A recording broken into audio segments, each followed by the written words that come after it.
Welcome to TutorFlix.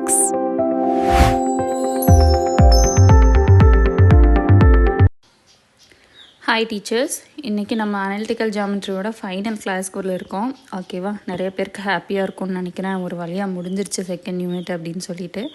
So இதுதான் last class. இதோட analytical geometry complete. Unit 2மே நமக்கு கம்ப்ளீட் ஆகுது. ஸோ நம்ம ஒரு 30 days சேலஞ்ச் மாதிரி எடுக்கும்போது நான் சொன்னேன் ஏப்ரல் 10ங்கிறப்போ வந்துட்டு யூனிட் 2 முடிச்சிருக்கணும் அப்படின்னு சொல்லிட்டு.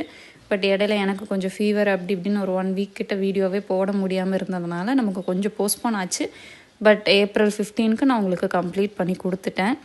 இப்போ யூனிட் 1க்கு எம்சிக்யூஸ் போயிட்டுருக்கு இல்லையா, இது முடிச்சதுக்கப்புறமா நான் யூனிட் 2க்கு கொடுக்குறேன். ஏன்னா இன்டெக்ரல் கால்குலஸ் வரும்போதே எல்லோரும் கொஞ்சம் டல்லானீங்க. அனலிட்டிக்கல் ஜாமெட்ரி ஸ்டார்ட் பண்ணதுக்கப்புறம் மொத்தமாக டல் ஆகிட்டீங்க, படிக்கலைங்கிறது எனக்கு நல்லாவே தெரியுது. ரெகுலராக வீடியோ பார்க்குறவங்களதே எனக்கு தெரியுது ரொம்பவுமே லோ ஆகிடுச்சு அப்படின்னு சொல்லிட்டு. பயப்பட வேண்டாம், அது ரிலேட்டடாக நான் எம்சிக்யூஸ் வந்துட்டு கொடுப்பேன். கொடுக்கும்போது நீங்கள் பார்த்துக்கோங்க, ஒன்றும் பிரச்சனை இல்லை. ஓகேவா. ஸோ இன்றைக்கி வந்து relation between polar and Cartesian coordinates. Integral கால்குலஸ்லாம் நம்ம என்ன சொல்லுவோம், கார்ட்டீசியன் கோஆர்டினேட்ஸ்னால் XYன்னு இருக்கும், போலார் கோஆர்டினேட்ஸ்னால் R and θ இருக்கும் அப்படின்னு சொல்லியிருப்போம். அதை தான் இங்கே பார்க்க போகிறோம். ஸோ நம்ம யூஸ்வலாக எப்படி எடுப்போம் அப்படின்னா X = R cos θன்னு எடுப்போம், Y = R sin θன்னு சொல்லிட்டு எடுப்போம். இப்போது x² + y² போட்டால் என்ன வரும், x² + y² = R cos θ plus R² sin θன்னு வருமா. இப்போ இதில் இருக்கிற இந்த R² காமனாக எடுத்தால் என்ன ஆகும், cos² θ ப்ளஸ் sin² θன்னு வந்துடும். இதோட வேல்யூ நமக்கு 1. அப்போ x² + y² = R²ன்னு நமக்கு கிடைக்கும் இல்லையா. இப்போ இதில் R வேல்யூ வேணும்னா என்ன பண்ணணும், இந்த ஸ்கொயர் இங்கே கேன்சல் ஆகணும் அப்படின்னா இந்த சைடு நம்ம ரூட் எடுக்கணும். x² + y² = Rன்னு போடுவோம். ஓகேவா. ஸோ இது நம்ம டிஃப்ரென்ஷியல் கால்குலஸ்லாம் ஸ்டார்டிங்கில் ப்ராப்ளம்லாம் இந்த மாதிரி மென்ஷன் பண்ணியிருப்பாங்க, R = √(x² + y²ன்னு. அது இதிலிருந்து தான் வந்திருக்குது. அதே மாதிரி θ = tan inverse of y/xன்னு படிச்சிருப்போம்.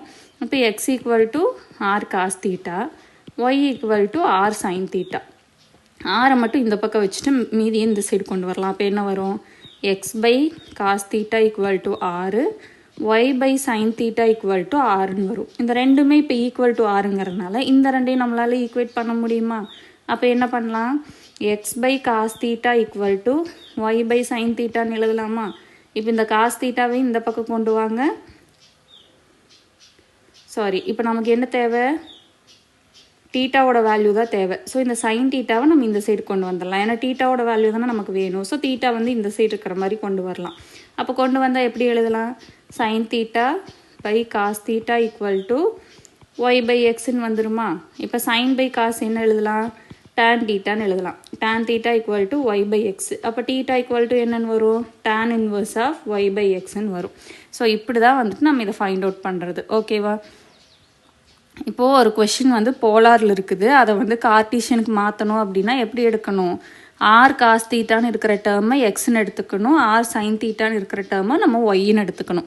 அதே மாதிரி இப்போ ஒரு கொஷின் வந்து கார்ட்டீசியனில் இருக்குது அப்படின்னா அதை போலாருக்கு மாற்றணும் அப்படின்னா அந்த கொஸ்டினில் இருக்கிற √(x² + y² நம்ம Rன்னு எடுத்துக்கணும்.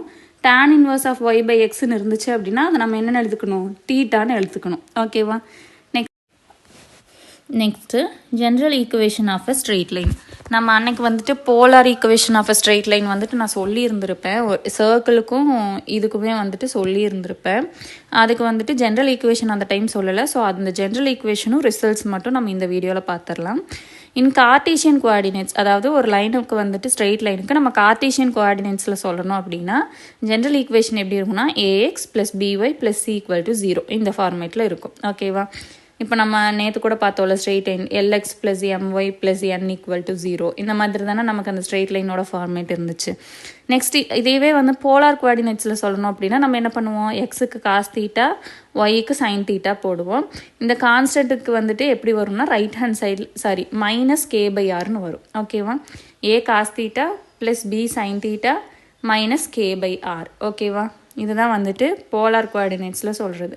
இது மைனஸ்ன்னு தான் நினைக்கிறேன், ஈக்குவல் டு மாதிரியும் போட்டிருக்கேன், இல்லை மைனஸ் தான். நான் எதுக்கும் ஒருக்கா கன்ஃபார்ம் பண்ணிவிட்டு இன்கேஸ் ஈக்குவல் டுவாக இருந்தால் கமெண்ட்டில் பின் பண்ணுறேன் பார்த்துக்கோங்க. பட் மைனஸ் தான். இது பேஸ்டான ரிசல்ட்ஸ் பார்க்கலாம். ax plus by plus c equal to 0 is a straight line passes through origin. இப்போ ax plus by plus cன்ற ஒரு straight line origin வழியாக பாஸ் ஆகுது அப்படின்னா அதோட polar coordinates எப்படி இருக்கும் அப்படின்னா c by r equal to a cos theta plus b sin theta. ஓகேவா? Next equation of the line joining r1, theta 1 and r2, theta 2 is. So இது பெருசாக இருக்குன்னு பயப்படாதீங்க, ஈஸியாக சொல்கிறேன். ஃபஸ்ட்டு r, theta எடுத்துக்கோங்க. அப்புறம் r1, theta 1. அடுத்தது r2, theta 2. இந்த மூணையும் வச்சுக்கோங்க. ஓகேவா? ஸோ இந்த ரெண்டையும் ஜாயின் பண்ணுற லைனோட ஈக்குவேஷன் எப்படி இருக்கும்னு கேட்டிருக்கிறாங்க. ஃபஸ்ட்டு என்ன எடுத்துக்கிறீங்கன்னா r இருக்குதா, r-ம் r1-ம் இந்த ரெண்டு டேர்ம் மட்டும் எடுத்துக்கோங்க. ஓகேவா? r1 sin ஆஃப் r1க்கு பக்கத்தில் என்ன இருக்குது, தீட்டா 1 மைனஸ் இங்கே இருக்கிற தீட்டா. ஓகேவா? ஃபஸ்ட்டு டேர்ம் எழுதியாச்சு. ப்ளஸ் அப்படி அடுத்தது என்ன பண்ணுறோம் அப்படின்னா இந்த r1ஐயும் r2வையும் எடுக்கிறோம். அப்போ என்ன வரும், r1 r2 சைன் ஆஃப் இதுக்கு என்ன இருக்குது, தீட்டா 2 இருக்கா, அப்போ தீட்டா 2 மைனஸ் இங்கே என்ன இருக்குது, தீட்டா 1. இது முடிஞ்சிருச்சு. அடுத்தது லாஸ்ட் டேர்முக்கு என்ன பண்ணுறோன்னா r2, தீட்டா 2வையும் இந்த r, தீட்டாவையும் எடுக்கிறோம். அப்போ என்ன வரும், r2r sin ஆஃப் இங்கே என்ன இருக்குது, தீட்டா இருக்குது, தீட்டா மைனஸ் இங்கே என்ன இருக்குது, தீட்டா 2. இதுதான் இதோட ஈக்குவேஷன். ஓகேவா? ரொம்ப பெருசாக இருக்குன்னு பயப்பட வேண்டாம். First r, theta, r1, theta 1, r2, theta 2. First இந்த ரெண்டையும் எடுக்கிறீங்க, அடுத்து இந்த ரெண்டையும் எடுக்கிறீங்க, லாஸ்ட்டில் இந்த ரெண்டையும் எடுக்கிறீங்க. ஓகேவா?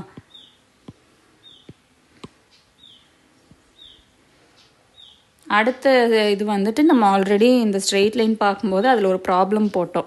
The angles between the lines P1 equal to r cos theta minus theta 1 and P2 equal to r cos theta minus theta 2 is modulus of theta 2 minus theta 1. இப்படி ரெண்டு லைன் போட்டு இந்த ரெண்டுக்கும் உள்ள ஆங்கிள் என்னன்னு பார்த்தோம் இல்லையா, ஒரு ப்ராப்ளம். அதை தான் இங்கே ரிசல்ட்டாக எழுதியிருக்கிறோம்.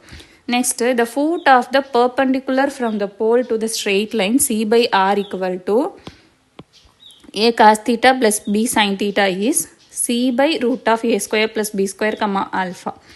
ஸோ அந்த ஸ்ட்ரெயிட் லைனுக்கு நம்ம வந்துட்டு பர்பண்டிகுலராக வரைகிறோம். ஓகேவா? ஒரு பர்பண்டிகுலர் லைன் வரைகிறோம் அப்படின்னா அதோட இந்த ஃபுட், இந்த எட்ஜ் பாயிண்ட் வந்து என்னவா இருக்கும் அப்படின்னா c by r equal to a cos theta plus b sin thetaங்கிற ஸ்ட்ரெயிட் லைனுக்கு c by root of a square plus b square, ஆல்ஃபான்னு இருக்குமா. இதில் ஆல்ஃபாவோட வேல்யூ என்ன சொல்கிறாங்க அப்படின்னா cos inverse of a by root of a square plus b square. இங்கே c by root of a square plus b square, இங்கே a by root of a square plus b square. ஓகேவா? Next, the chord joining the points whose vertical angles are theta 1 and theta 2 on the circle r equal to 2a cos theta is 2a cos theta 1 cos theta 2 equal to r cos theta minus theta 1 minus theta 2. அதாவது ஒரு circle r equal to 2a cos thetaன்னு இருக்குது. ஓகேவா? அந்த சர்க்கிளுக்கு நமக்கு ரெண்டு points இருக்கும் இல்லையா, அந்த கார்ட் வந்துட்டு நமக்கு ஜாயின் பண்ணுவோம். இதோட வெர்டிக்கல் ஆங்கிள்ஸ், இந்த ஆங்கிள்ஸை வந்து இப்போ நம்ம தீட்டா 1 தீட்டா 2ன்னு சொல்லுவோம் இல்லையா, அதோட ஈக்குவேஷன் எப்படி இருக்குன்னு சொல்கிறாங்க அப்படின்னா இப்போ 2a cos theta தான் இந்த சர்க்கிளோட ஈக்குவேஷன். அப்போ 2a cos, இங்கே நம்ம தீட்டா 1 தீட்டா 2ன்னு ரெண்டு எடுத்துருக்குறோமா, அதை எழுதிக்கலாம். cos theta 1 cos theta 2 equal to r cos of, இப்போ மொத்தம் நமக்கு என்ன இருக்குது, தீட்டா 1 தீட்டா 2, அதை மூணையும் மைனஸ் பண்ணி எழுதுறீங்க. Theta minus theta 1 minus theta 2. ஓகேவா? நெக்ஸ்ட்டு polar equation of a conic. இது வந்துட்டு ஒரு ஜென்ரல் ஃபார்மேட்டு. இதுதான் நம்மளோட சிலபஸில் இருக்கிற லாஸ்ட் டாபிக். ஸோ அதோட கோனிக்கோட போலார் ஈக்குவேஷன் என்ன அப்படின்னா L by R equal to 1 + e cos theta. இதில் எல்லுங்கிறது செமிலேட்டஸ் ரெக்டம், ஈங்கிறது நமக்கு தெரியும் எசன்ட்ரிசிட்டி. இப்போ இந்த ஈயை பொறுத்து தான் நம்ம என்ன சொல்லுவோம், அது ஹைப்பர்போலாவா பேரபோலாவா எலிப்ஸா அப்படின்றத வந்துட்டு நம்ம சொல்லுவோம் இல்லையா. ஸோ ஈக்குவேஷன் ஆஃப் பேரபோலா இந்த கோனிக் ஃபார்மேட்டில் சொல்லணும் அப்படின்னா பேரபோலாவோட ஈக்குவேஷன் என்ன அப்படின்னா L by R equal to 2 cos square theta by 2. ஓகேவா? Next equation of the hyperbola எப்படி இருக்கும் அப்படின்னா L by R equal to e cos theta minus 1ன்னு இருக்கும். இதெல்லாம் வந்து போலார் ஈக்குவேஷன்ஸ் தான். இப்போ பேரபோலாவில் நமக்கு இப்போ தீட்டா பை 2 வச்சு கொடுத்துருக்குறாங்களா, இந்த தீட்டா வந்து 0லேருந்து பைக்கு இன்க்ரீஸ் ஆகுது அப்படின்னா அந்த ஆர் வேல்யூ எப்படி இருக்குமா, எல் பை 2லேருந்து இன்ஃபினிட்டிக்கு இன்க்ரீஸ் ஆகுமா. ஓகேவா? இதெல்லாம் ஜஸ்ட் ஒரு ஃபார்மேட் 1 மார்க் மாதிரி தெரிஞ்சுக்கோங்க. இன்கேஸ் அந்த தீட்டா வந்து பையிலிருந்து 2π வரைக்கும் இன்க்ரீஸ் ஆச்சு அப்படின்னா ஆர் வந்துட்டு ஆல்ஃபாலேருந்து L/2க்கு டிக்ரீஸ் ஆகும். ஓகேவா? இதே மாதிரி எலிப்ஸுக்கு தீட்டா வந்து 0லேருந்து π வரைக்கும் போச்சு அப்படின்னா ஆர் வந்து L/L+Eலேருந்து L/1+Eலேருந்து L/1-Eக்கு இன்க்ரீஸ் ஆகும். அதே தீட்டா பையிலிருந்து 2πக்கு இன்க்ரீஸ் ஆச்சு அப்படின்னா ஆர் வந்து டிக்ரீஸ் தான் ஆகும். எதுக்கு அப்படின்னா இது அப்படியே ரிவர்ஸில் எழுதுங்க. L/1-Eலேருந்து L/1+Eக்கு டிக்ரீஸ் ஆகும். ஓகேவா? ஸோ தீட்டா 0லேருந்து π வரைக்கும் போகும்போது ஆர் இன்க்ரீஸ் ஆகும். பையிலிருந்து 2π வரைக்கும் போகும்போது நமக்கு வந்து என்ன ஆகும்? டிக்ரீஸ் ஆகும். ஓகேவா? நெக்ஸ்ட்டு ஹைப்பர்போலாக்கு தீட்டா வந்து 0லேருந்து cos இன்வர்ஸ் 1/e வரைக்கும் இன்க்ரீஸ் ஆகுமா? அப்படி ஆச்சு அப்படின்னா ஆர் எதுக்கு இன்க்ரீஸ் ஆகுமா? L/1+Eலேருந்து இன்ஃபினிட்டி வரைக்கும் இன்க்ரீஸ் ஆகுமா? அதே தீட்டா வந்து